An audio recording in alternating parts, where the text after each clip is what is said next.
You have to think about it very carefully if you want to be sure of a really good dinner party. Absolutely start with your guests. Think about your table plan. Princess Margaret, I mean, guaranteed to be fun. Tom Waits is coming, the American songwriter. Nicky Haslam, raconteur, bon viveur.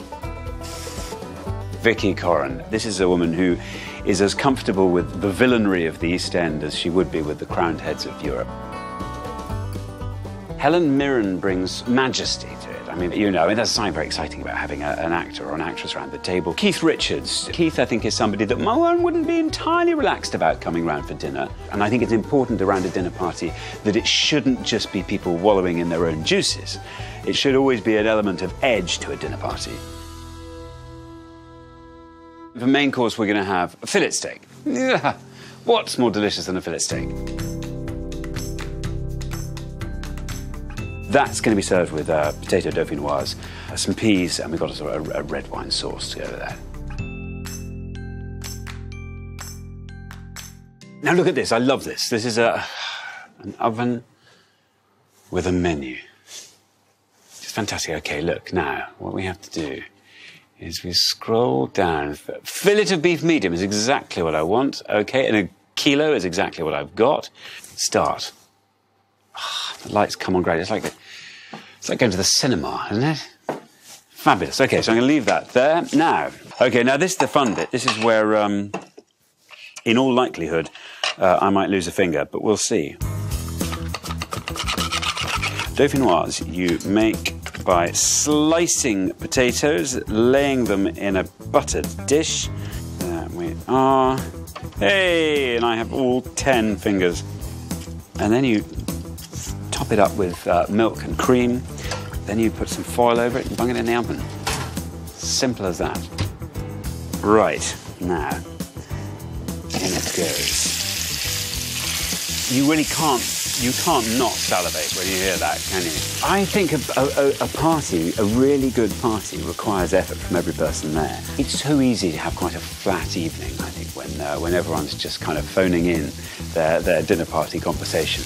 What you really want is a party where everybody turns up. If they all just turn it up a little bit, you have a party that's like that no one will ever forget. It's a fantastic party. I'm going to turn it a little bit. There we are, just to sear it.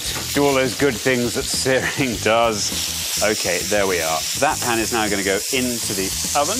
There we are, our oven beautifully ready. And that's it. So now the beef is in the oven, so what we're going to do is make our gravy, our sauce. That's going to go with the beef.